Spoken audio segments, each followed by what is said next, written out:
Developing Foundation for Divine Healing. Ini part 2, part 2. Part 1-nya minggu lalu. Jadi kalau saudara tidak ada di sini minggu lalu, ya, karena ini menyambung ya, saya sarankan saudara cek videonya ya di channel kami, ya, cek videonya karena ini adalah part 2. Nah, Developing Foundations for Divine Healing. Begini saudara, kenapa kita masuk seri yang ini ya tentang Divine Healing? Sekali lagi, kalau kita bicara tentang Divine Healing, tidak semua orang tertarik. Tidak semua tertarik Divine Healing, kesembuhan ilahi. Untuk apa? Kalau saudara pikirkan mengapa banyak yang tidak tertarik? Karena biasanya yang tidak tertarik orang tersebut sedang tidak sakit. Tapi beda ceritanya jika yang bersangkutan sedang sakit. Nah, maksudnya saudara ya, pada saat memang seseorang tidak sakit, tentu dia tidak. Gini, kita berpikir secara umum ya, secara umum orang yang tidak sakit tentu dia tidak perlu obat, gitu loh. Tapi saya selalu ingatkan begini saudara, belum lama 3-4 tahun lalu kita memasuki satu masa yang kita nggak tahu mau lari kemana. Setiap hari jiwa-jiwa berguguran, bukan cuma jatuh sakit, tapi meninggal. Ya, saya percaya setiap kita punya teman yang tidak survive melalui masa pandemi. Gitu ya, tapi begitulah manusia, begitu kelewat ya sudah, serasa tidak pernah terjadi. Nah, mengapa ini penting? Karena kita tidak tahu apa yang akan kita hadapi. Memang pandemi sudah berlalu ya, tapi kalau kita mundur 6-7 tahun 2019 atau 2018 saja, kita kan tidak pernah menyangka, satupun di muka bumi tidak ada yang menyangka bahwa akan terjadi sesuatu yang tidak bisa diatasi. Ya, so this is very important, sangat penting sekali. Dan sekali lagi kita belajar Developing Foundation. Jadi ini foundation saudara. Ya, seperti minggu lalu saya sudah jelaskan bahwa foundation itu selalu harus kuat karena dia akan menampung segala sesuatu yang akan dibangun di atasnya. Dan foundation selalu diletakkan pertama, dan foundation selalu tidak terlihat karena ada di bawah, paling bawah. Tapi kekuatan apapun di atasnya, kalau kita melihat sebuah bangunan, hanya ditentukan seberapa kuat fondasinya. Ya, saya sarankan begitu saudara, jangan kita berpikir bahwa saya nggak perlu hal-hal seperti ini karena saya nggak sakit. Oke, mungkin saudara kita yang perlu, mungkin anggota keluarga kita yang perlu. Kita nggak pernah tahu. Saudara nggak pernah tahu kan saudara akan berjumpa siapa besok Senin. Ya, mungkin bukan saudara yang sakit, mungkin orang lain yang perlu. Dan kebetulan knowledge-nya ada di tempatmu, dan kebetulan kuasanya ada di tempatmu, dan kebetulan Roh Kudusnya ada di tempatmu, bukan di tempat dia. Bisa terjadi, sangat bisa. Dan pada saat itu saya percaya bukan suatu kebetulan kalau saudara berjumpa dengan seorang yang perlu, secara simpel aja, perlu didoakan. Saudara tahu bagaimana melakukan. Ya, make sure saudara tahu dan saudara bisa beroperasi dengan iman. Seperti itu. Dan ini bicara tentang perubahan mindset. Sekali lagi mindset. Kita yang akan kita pelajari adalah bagaimana cara kita berpikir. Karena ini seri saudara, seri ya. Seperti saudara kalau nonton film berseri, ada katakanlah misalkan 20 seri, bolong satu nggak enak loh.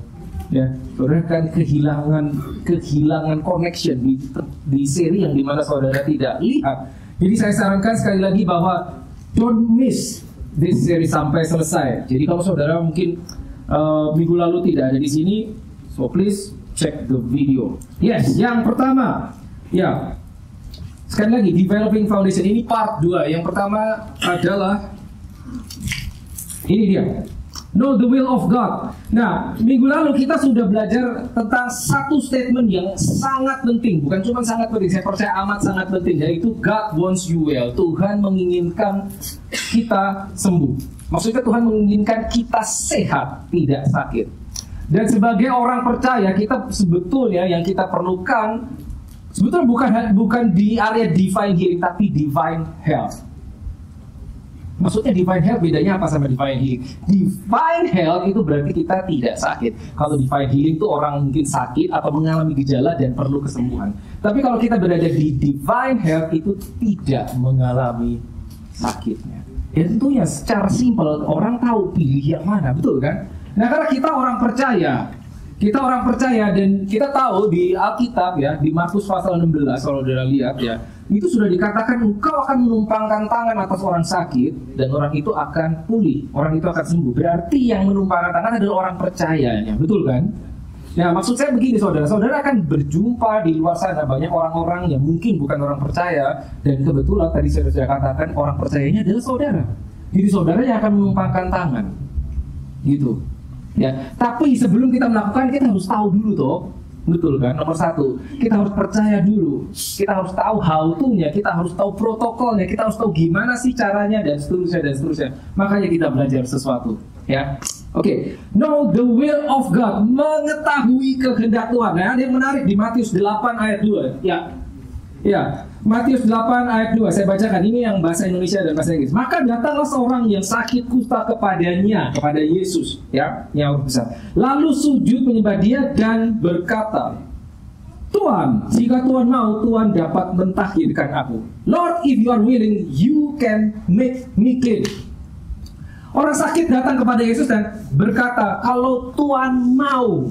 Berarti apa? Berarti orang tersebut tahu Yesus sanggup, tapi dia tidak tahu apakah Yesus mau atau tidak. Sehingga pertanyaannya, if you are willing. Dia bukan berkata, if you can, if you are able. Ya, kalimatnya begitu kan?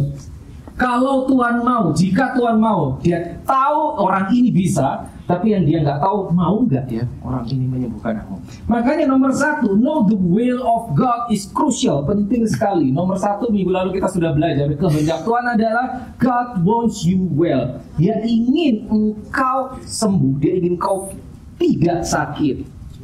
Itu nomor satu. Ya, saya tidak perlu mengulang banyak ya, tapi itu foundation yang penting banget minggu lalu. Termasuk bahwa kita belajar minggu lalu bahwa sakit penyakit bukan berasal dari Tuhan. Bukan dari Tuhan. Ya, jadi nomor satu, mengetahui, mengenal kehendak Tuhan. Nomor satu, kita tahu Tuhan ingin orang sembuh. Jika ada orang sakit datang di hadapanmu dan dia bilang gini, saya lihat kamu pakai kalung salib, kamu orang Kristen ya, tolong dong doain saya, jangan lari. Jangan lari. Berarti apa? Berarti dia berharap saudara bisa mendoakan dia. Mungkin cuma gara-gara dia lihat kalung salib. Nah pertanyaannya, pada saat itu terjadi, bukan jika itu terjadi, not if it happens, but when it happens, kita akan berbuat apa? Tar dulu ya, saya nggak tahu caranya, apa gitu? Terlambat, tar dulu sebentar, saya telepon. Tidak bisa seperti itu. Gak bisa saudara. Right there, at that moment, lakukan apa yang Alkitab katakan. Karena berarti orang itu berharap kepada saudara, dan dia berharap saudara tahu hanya gara-gara pakai kalung salib. Bentar, habis ini jangan semua kalungnya diumpetin. Bukan begitu. Jangan yang pakai kalung salib, kalau gitu saya copot aja. Tidak demikian saudara. Jangan. Oke, that's number one ya, mengetahui kehendak Tuhan ya, karena Tuhan ingin kita sembuh. Know the will of God. Ya. Lalu nah ini sudah, sorry. Nah, ini. Dan seperti ini saya sudah bilang bahwa ini bicara tentang mengubah mindset kita, mengubah cara pikir kita, cara pandang kita. Say what you believe. Kenapa? Karena manifestasi akan mengikuti apa yang kita percaya. Jadi pada saat kita tahu nomor satu, oke, kehendak Tuhan, saya sudah tahu Tuhan mau saya sembuh. Tuhan mau setiap orang percaya tidak sakit. Jangan diam saja. Katakan sesuatu. Kita lihat yuk ayatnya. Markus 11 ayat 24. Ini menarik sekali. Ini saya bawa yang versi bahasa Inggris karena bahasa Indonesia tidak sama persis. Ya, Markus 11 ayat 24. Sangat terkenal. Therefore I say to you, whatever things you ask when you pray, believe that you receive them and you will have them. Perhatikan baik-baik. Believe that you receive and you will. Believe dulu, baru habis itu you will. Ya, anggap ya. Believe dulu, itu yang pertama, baru you will receive. Nah, believe that you receive and then you will have. Oke, ini kalau diolah dengan logika nggak masuk, saudara. Bagaimana kita harus percaya kita sudah menerima? Lo belum di tangan saya, belum saya lihat. Tapi manual book kita berkata believe that you receive and then you will have them. Makanya percaya itu penting sekali karena manifestasi akan mengikuti apa yang kita percaya. Dan jangan cuma percaya dalam hati, ucapkan. Kalau saudara yang di sini dari tahun lalu, ini kita ulang terus menerus. Say what you believe and believe what you say. Say what you believe and believe what you say. Apa yang kita percaya dengan hati kita, dengan iman, keluarkan dengan mulut kita. Keluarkan. Deklarasikan. Kenapa? Pada saat kita mengeluarkan, maka seluruh jiwa kita, bahkan seluruh tubuh kita, cepat atau lambat akan setuju dengan apa yang kita percaya. Baru itu akan termanifestasi. Oke, begitu caranya. Dan ini 2 Korintus 4 ayat 13. Menarik sekali saudara. Kita lihat ya. Yang kuning aja.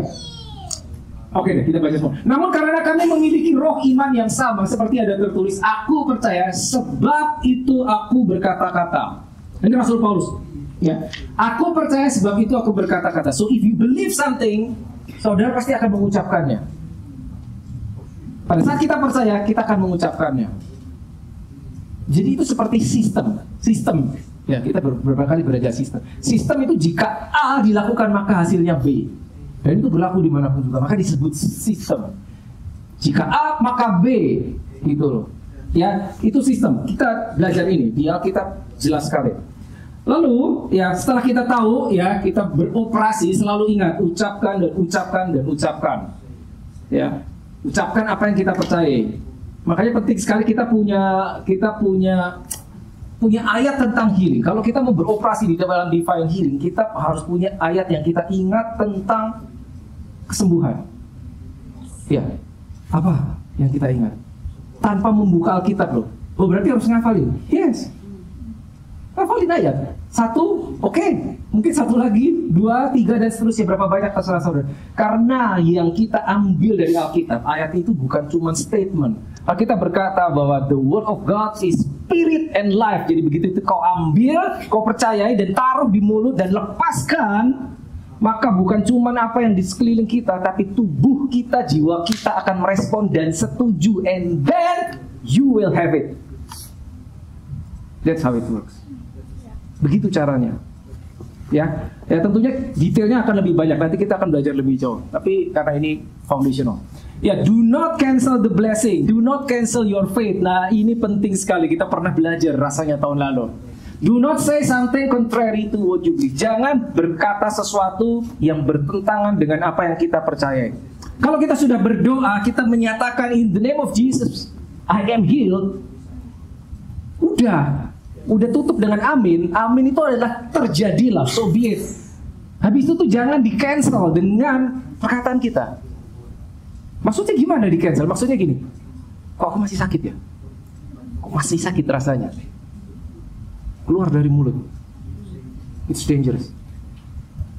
Walaupun kita mungkin merasa masih kita sudah nyatakan oke, dalam nama Yesus sembuh dan seterusnya. Kalau saudara nyatakan iman saudara ambil ayat Alkitab saudara, baca buat dirimu sendiri, dan tiba-tiba masih terasa ini kunci, jangan keluar dari sini. Peperangan terjadi, yes, minggu lalu kita sudah belajar, akan selalu ada peperangan antara faith dan reality. Faith dan reality. Reality itu kata orang, apa yang dilihat, bahkan apa kata tubuh kita, itu realita. But faith is higher. Faith bukan mendeny fakta, tapi faith can change the fact. Jadi pada saat kita beroperasi dengan iman, jangan heran kalau ada orang berkata, kamu denial, kamu menyangkal fakta, kamu tidak bisa menerima kondisimu. Jangan kaget kalau ada orang yang berkata demikian sama saudara. Oh yes, gitu. Jadi pada saat saudara tahu faith itu, kalau kita lihat di sepanjang Alkitab, yang namanya faith itu selalu lebih tinggi dari fakta. Gitu. Nggak sama fakta. Kalau kita cuma bergerak di alam realita, ya kita nggak perlu iman ya. Apa yang kita lihat ya udahlah percaya seperti itu aja. Buat apa pakai iman segala? Makanya iman adalah definisinya apa? Ingat, dasar dari sesuatu yang kita harapkan dan bukti dari sesuatu yang tidak kelihatan toh. Jadi if you want to operate in faith, saudara akan selalu berhadapan dengan something that you cannot see. Makanya perlu iman. Kalau udah kelihatan, gak perlu iman. Ya, sekali lagi ingat, do not cancel the faith, the healing. Ya, jadi no matter the sickness is, seperti apapun penyakitnya, bisa disembuhkan. Saya tahu statement ini pun gak semua orang percaya. Tapi apa saudara pernah lihat pada orang datang kepada Yesus sakit dan dia pergi tetap sakit? Apa ada? Gak ada kan? Gitu loh. Tinggal kita mau percaya yang mana. Kita mau percaya yang mana. Saya tidak berkata ini sesuatu hal yang mudah. No. I'm not saying this is easy stuff. No. But this is the truth. It's in the Bible. It's in the Bible. Ya. And nothing is too difficult for God. Tidak ada sesuatu yang terlalu sulit buat dia. Bukan urusan kita untuk cari tahu gimana caranya secara teknis, bukan. Kita hanya percaya. Faith is the key. Sekali lagi, kuncinya iman. Pada saat kita mau mengakses sesuatu, kita perlu kunci. Nah, kita harus baca ayat ini. Efesus 2 ayat 8, sering sekali. Ya, saya baca bahasa Inggrisnya karena nggak persis sama terjemahan dengan bahasa Indonesia. Look, Ephesians 2 verse 8. For by grace you have been saved through faith. I'll say this again. By grace through faith. By grace through faith. I can keep going. By grace through faith. Perhatikan, apapun yang kita perlukan, Tuhan memberikannya by grace, karena disediakan. Ya, by favor, by grace. Tapi untuk mengaksesnya through faith. So faith is the key. So by grace through faith. Sayang bahasa Indonesia tidak persis akurat. By grace through faith. Bahasa Indonesia disebut oleh iman. Harusnya melalui iman. By grace through faith. Lord, I need healing. Oke, diberikan oleh Tuhan. But you have to access with the right key. The right key. What is the key? Faith. So by grace through faith. Bahkan kita percaya sama Tuhan itu by grace, toh. Betul kan? Saudara sekarang di sini, saudara percaya sama Tuhan Yesus, itu oleh kasih karunia. Benar kan? Tapi kan saudara harus pakai iman. Kenapa? Karena Tuhannya nggak kelihatan toh. Bagaimana saudara bisa percaya? Kalau ada orang bertanya datang kepada saudara, mengapa kau percaya Tuhan? Why do you believe in God? May you can't see God. Does He exist? And how can you explain that? No, I believe. I know that I know that I know. Gimana mau jelasin kayak gitu? Because it's your faith. Something that you cannot see but you believe. Ya, by grace through faith. Lalu Roma 5 ayat 2. Oleh Dia kita juga beroleh jalan masuk oleh iman kepada kasih karunia. Nah, ini lihat bahasa Inggris. Access by faith into His grace. Mirip ya. Access. How to access something? You need a key. How to access a door which is locked? You need a key. Saudara perlu kunci yang benar. Baru bisa mengakses apa yang telah disediakan by grace. Healing itu disediakan di dalam kasih karunia. Tapi kita tetap perlu iman untuk mengaksesnya. Bukan pakai mata, bukan pakai telinga, saudara. Tidak, by faith. Ya, ingat, faith itu bukan realita. Oke, let's keep going. Nah ini, this is crucial. Let go something that you don't understand. Meskipun ada hal yang tidak kita pahami, namun firman Tuhan tidak akan berubah. Jangan membuat kesimpulan berdasarkan pengalaman atau pendapat orang. Ada hal-hal yang bisa diketahui jika hanya Tuhan menyingkapkan. Maksudnya begini, apa ini? Let go something that you don't understand. Pada saat kita belajar tentang divine healing, akan ada pertanyaan. Saya jamin saudara akan punya pertanyaan. Saya jamin pada saat saudara melayani healing, orang akan punya pertanyaan terhadap saudara. Pertanyaan apa? Ini yang paling populer. Kok dia sembuh, dia enggak?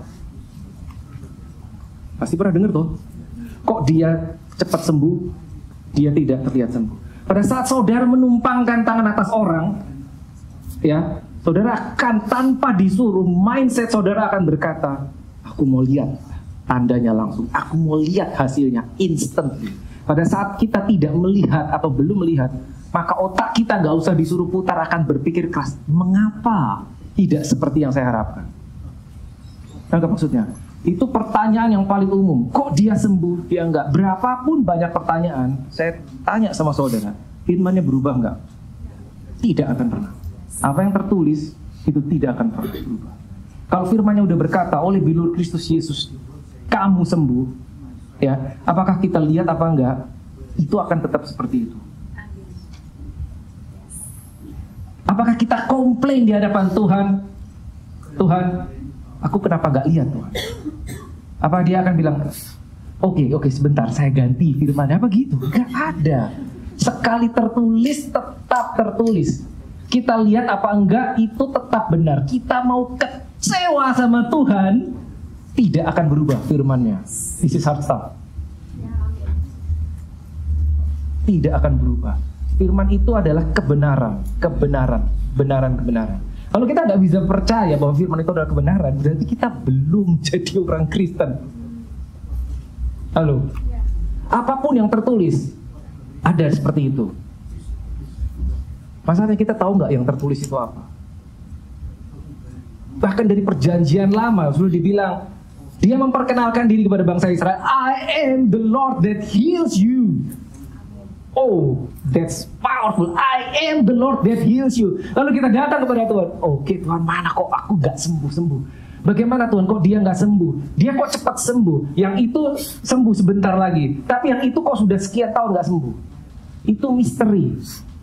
Dan pada saat kita menghadapi seperti itu, saya jamin kita akan menghadapi. Dan pasti udah banyak kan pertanyaan seperti itu kan. Kenapa dia sembuh, dia enggak? Kenapa yang situ ditumpangin tangan bisa sembuh langsung? Saudara lihat KKR, ada orang ditumpangin tangan sembuh instan, mata terbuka, tuli mendengar. Tapi ada yang pulang kok enggak sembuh-sembuh. Lalu kita bertanya.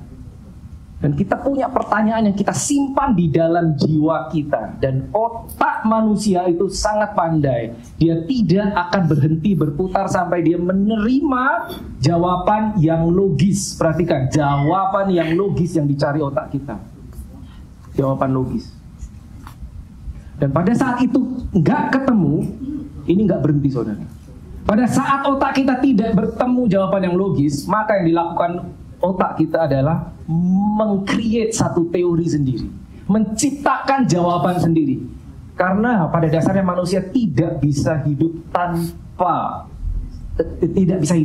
dengan sesuatu yang dia tidak paham. Maka ngarang jawaban sendiri. Oh, berarti mungkin Tuhan yang menghendaki dia sakit. Itu yang paling populer. That is not true. Saudara lihat minggu lalu, that is not true. Hanya karena saat kita lihat orang didoakan dia tidak terlihat sembuh, ya, bukan berarti oh Tuhan menghendaki dia tetap sakit. No, that's a lie from the devil. I'm telling you, no. Read our Bible, read your Bible. It's not anywhere in the Bible. No. God is good 100%, bukan kadang-kadang good. No. Saya tahu ini men-challenge teologi setiap kita. Ini akan di-challenge setiap kita.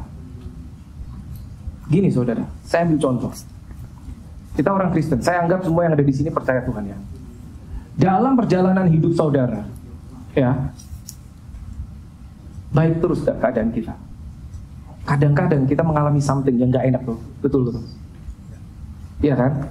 Kadang-kadang begini loh, ya. Pada saat di bawah, let me ask you, where is God?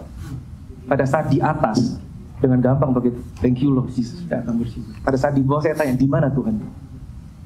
Can you explain that? Tuhan tetap ada. Dia nggak pergi, dia tidak meninggalkan. Karena firman-Nya udah berkata, I will never leave you nor forsake you. Tapi Tuhan, tapi mengapa gitu? Akan ada tapi, dan tapi. That is something that we don't understand. Let go. Mungkin suatu saat, sekian tahun mendatang, kita bisa memahami. Tapi bisa jadi tidak hari ini. Ada sesuatu yang pada saat, kenapa seringkali Tuhan menahan satu hal yang kita pengen tahu, kita nggak ngerti, dia tahan. Bukan karena He is bad, no. Karena dia tahu, if I open it to you now, you cannot handle it yet. Maka itu ditutup, disembunyikan sampai dia lihat kita memiliki kapasitas untuk menampung kebenaran baru dibuka. Gitu. Karena pada saat kita misalkan datang kepada Tuhan dengan pertanyaan yang kita nggak paham dan dia buka, saya tanya, apakah pasti kita percaya? Belum tentu juga.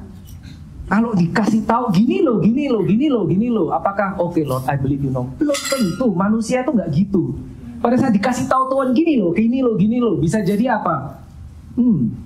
That's not really good. Let me try another God. Bisa jadi begitu. Itulah manusia. So please be careful. Let go is the best one. Let go, and let God be God. Biar dia yang tetap jadi Tuhan. Gini saudara, dia tidak wajib untuk menjelaskan kepada kita misteri apa yang kita hadapi. Bagian kita adalah to trust God. Dia nggak kelihatan. Itu dia.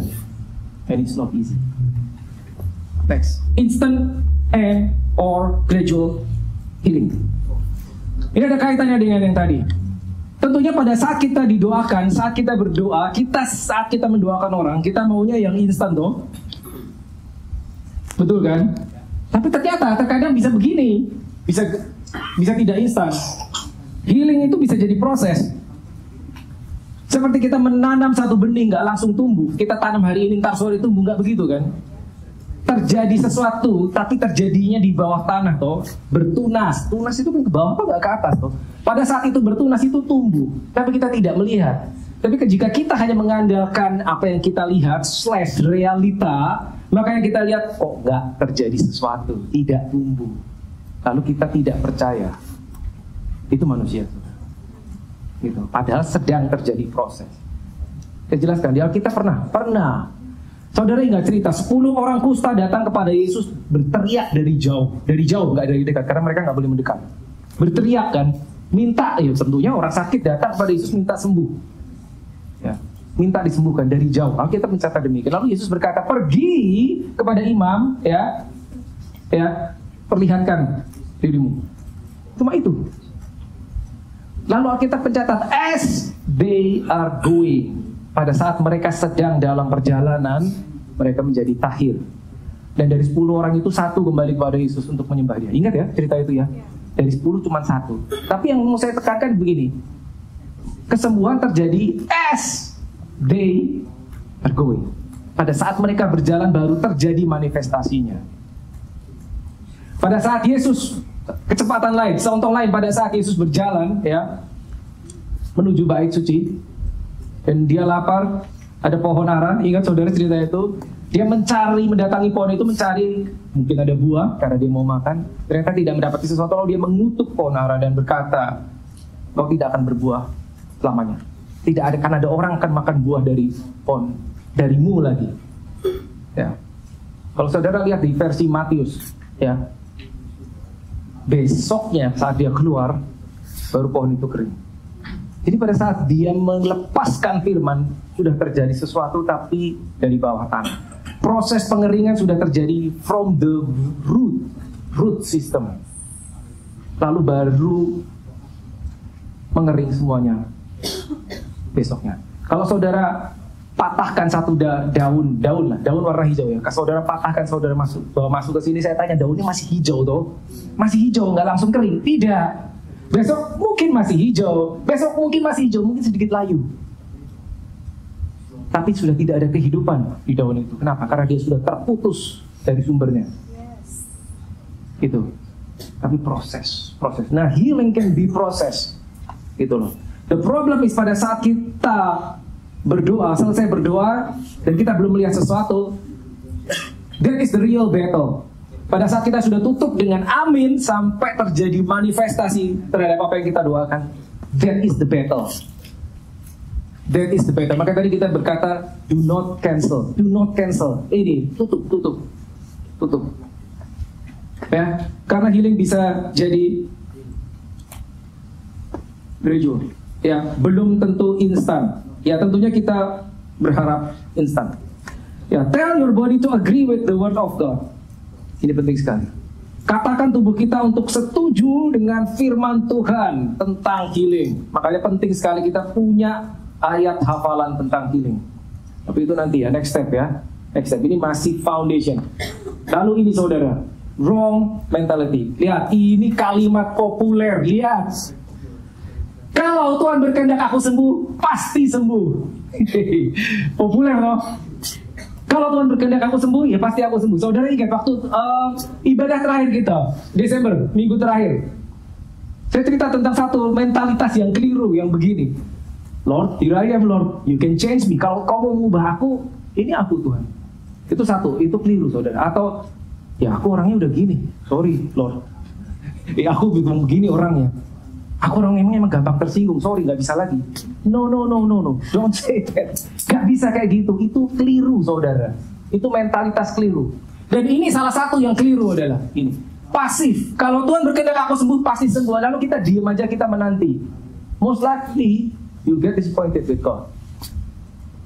Karena apa? Aktif, take the healing. Aktif. Nomor satu, aktif mengambil apa yang sudah diberikan kepada kita dan aktif melakukan apa yang Tuhan suruh lakukan. Konteksnya healing. Ada dua. Maksudnya begini. Minggu lalu saya sudah cerita bahwa pada saat Tuhan memberikan sesuatu kepada kita, saat Tuhan memberikan sesuatu kepada saudara, itu diberikan, itu sudah menjadi milikmu. Tapi belum tentu detik itu ada di tanganmu. Kalau saya berkata saya berikan ini kepada saudara, berarti ini sudah menjadi milik saudara karena saya berikan. Tapi ini masih di tangan saya. Sebelum saudara datang ke depan dan mengambil benda ini tidak akan menjadi milikmu. Walaupun sesungguhnya sudah menjadi milik saudara. Berarti apa? Sekali lagi begini saudara, penting sekali. Disediakan by grace, and then you have to come actively, access by the right key, the faith, and take it. Take it. Apa yang diberikan kepada saudara, ambil menjadi milik saudara. Pada saat saudara tahu healing is yours dan saudara tahu Tuhan berkehendak engkau sembuh, ambil, nyatakan, okay Lord, I believe that's mine, I am healed. Amen. Ambil. Itu yang pertama. Yang kedua, jangan pasif tuh begini. Nih, do what you have to do. Saudara juga harus aktif. Ada yang sakit, let me pray for you. Ada yang sakit, ada yang datang kepada saudara, please pray for me. Lay hands on the sick. Jadi dua hal. Bukan cuma nunggu buat kita sendiri, tapi juga kalau ada orang perlu, lakukan. Jadi bukan kita nunggu jawaban doa saja, tapi tanpa sadar sebetulnya saudara bisa jadi jawaban doa buat orang lain. Kita bisa jadi jawaban doanya buat orang lain. Because the grace is there in you. Yang dikasih karunia, yang dikasih favor itu di dalammu. Karena yang ada Roh Kudusnya kebetulan di situ, it's in you. Jadi kalau ada orang datang, please help me, tolong release the grace, release the favor. Ya, hati-hati, ini bahaya. Wrong mentality ini bisa berbahaya. Ya, jadi selalu ingat. Nah ini menarik. Feeling is auto on, but faith is not. Sayangnya begitu, saudara. Maksudnya apa? Maksudnya begini. Nah, saudara pasti tahu ini dong. Nah, Roma 10 ayat 17. Ya, faith comes by hearing, and hearing by the word of God.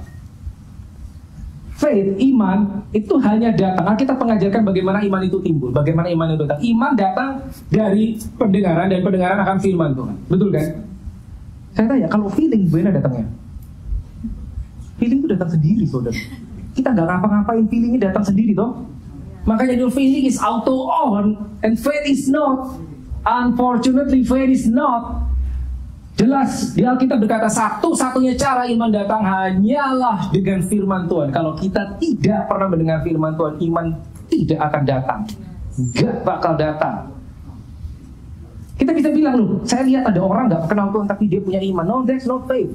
Itu cuma keyakinan. Mungkin itu cuma positive thinking. That's not faith. Kalau faith harus connected sama the word of God, baru itu faith namanya. Orang yang tidak mengenal Tuhan, mereka bisa berkata, okay, aku punya faith, but that's not necessarily quote-unquote faith. Jika itu tidak ada dasar firmannya, that's not faith. Makanya kita nggak bisa comot sesuatu dan kita klaim itu punya kita, kalau kita nggak tahu firmannya. Apa maksudnya? Pada saat saudara berjumpa orang itu berkata, saya berada dalam situasi begini, saya imani aja. Saya imani begini, pasti bisa. Wait, imani, okay, good. Apa firmannya? Cari di Alkitab, buka. Oh, ini firmannya, ketemu. And then you take the word of God, and then you release dengan mulut saudara. Itu faith. Tapi kalau nggak ada, nggak bisa kita main, oke saya imani Tuhan. Nggak bisa begitu. That's not faith.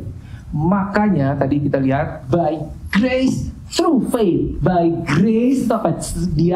Disediakan. Nih kau bisa akses. But if you want it, you have to use your faith as the right key. Ya, ini bahaya. Feeling is out on. Kenapa? Makanya tadi kita belajar keep declaring every day, declaring every day, mendeklarasikan firman Tuhan tentang kesembuhan, berkata kepada tubuh kita sendiri kalau kita perlu, I am healed. Ada bagian mana yang gak enak dalam tubuh, ada yang bagian mana yang sakit.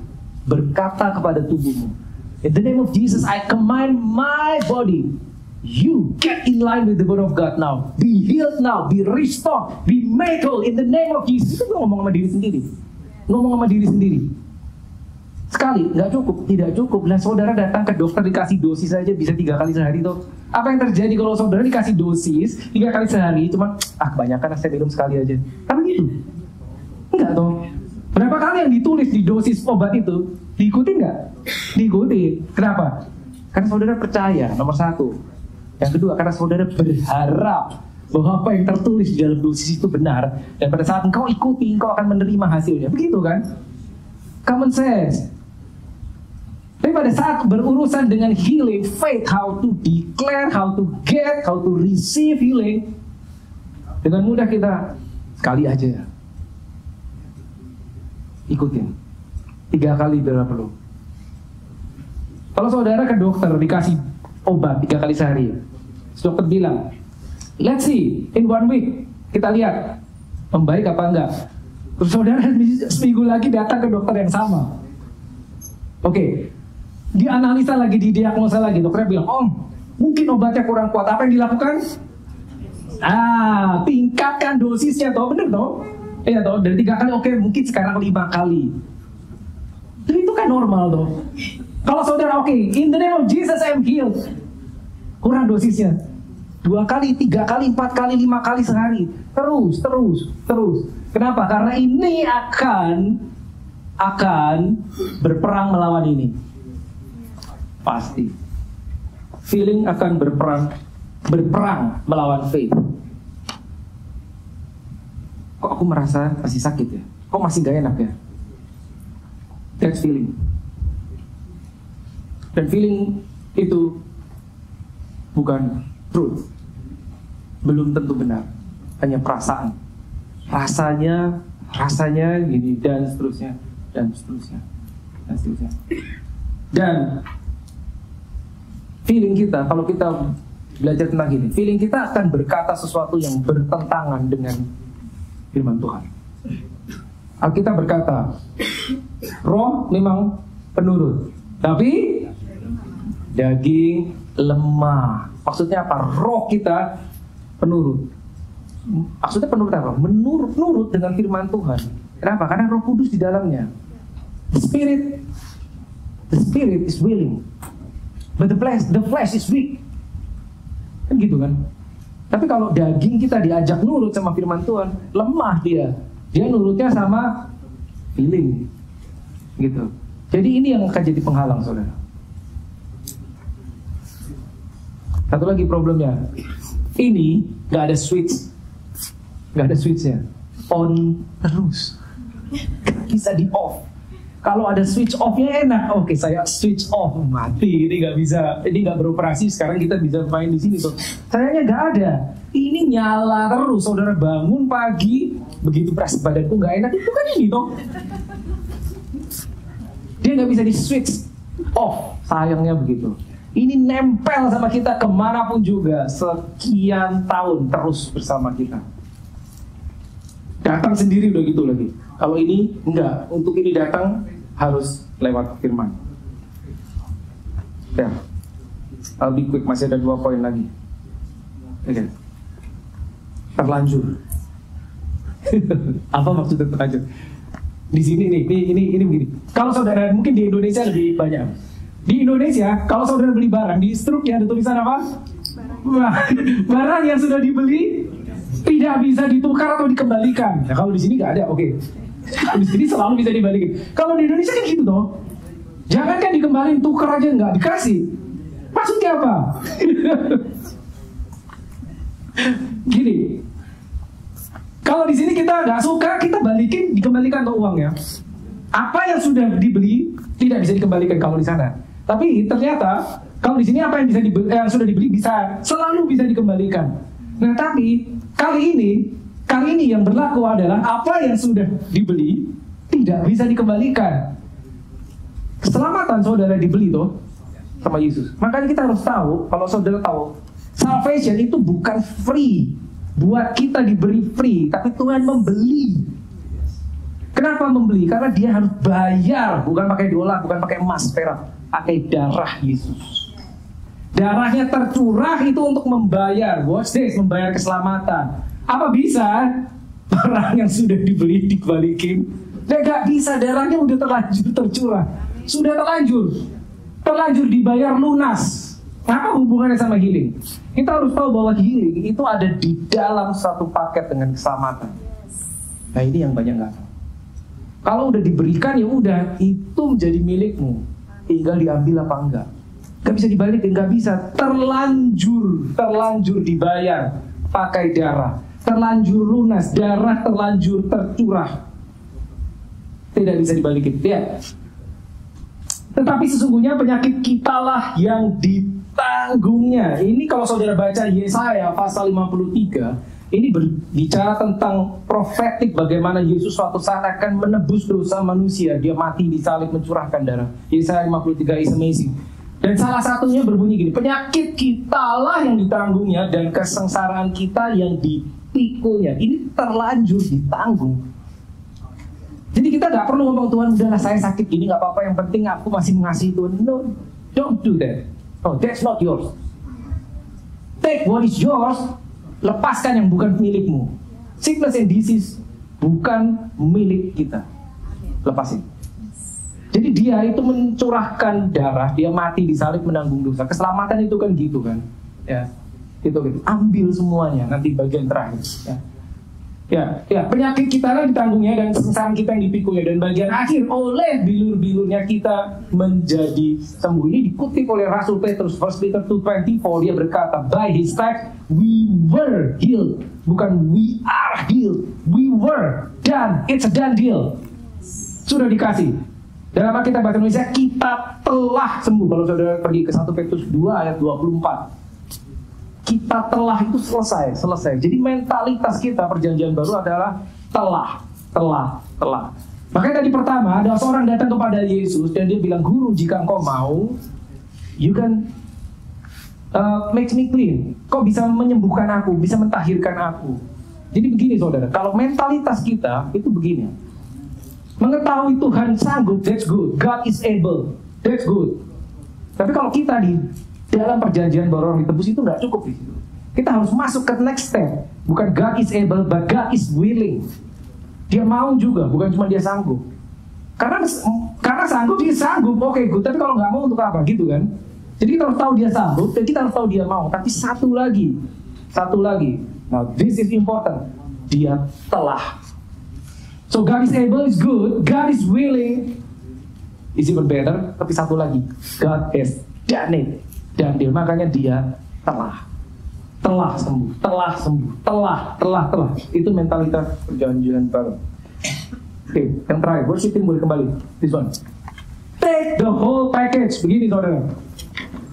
Tadi saya udah bilang bahwa keselamatan itu adalah bukan cuma kita diselamatkan dari dosa, tapi dari penyakit juga. Saya kasih ilustrasi gini. Saudara gini deh, ilustrasinya gini. Kalau saudara pergi ke sebuah toko, ke IKEA katakanlah, saudara membeli sebuah dining table, sebuah meja makan. Saudara bayar harganya lunas. Lalu pada saat check out di kasirnya bilang gini, Pak, Bu, ini ternyata pada saat Bapak membeli meja makan ini ada paketnya berupa apa? 1 set piring, 1 set sendok, 1 set gelas, dan seterusnya. 1 set, semuanya dikasih 1 set. Ditanya, mau nggak? Saya tanya, kira-kira saudara mau nggak? Lah ya mau lah. Orang gratis. Apa kita bilang, enggak, saya cuma butuh meja kok. Saya tahu itu bagus, enggak, thank you. Apa gitu? Enggak kan? Gratisnya diambil. Dan ingat, keselamatan itu satu paket. Bukan cuma dosanya kita dibayar, disembuhkan. Tidak cuma itu. Tapi penyakit kita juga ditanggung. Tahu dari mana? Minggu lalu saya udah jelaskan. Yesus mati di salib. Mati toh. Untuk menyelamatkan kita harus mati. Died on the cross. Tapi sebelum mati, dia harus disiksa dulu. Alkitab berkata, kesembuhan kita adalah by His stripes. Oleh bilur Yesus kita sembuh. Dia menanggung bilur itu sebelum dia mati di salib. That's the whole package. Dia kan disiksa dulu toh baru mati kan? Iya kan? Dia sudah menanggung bilurnya baru mati. Itu satu paket. Enggak Tuhan, saya mau dosa saya diampuni.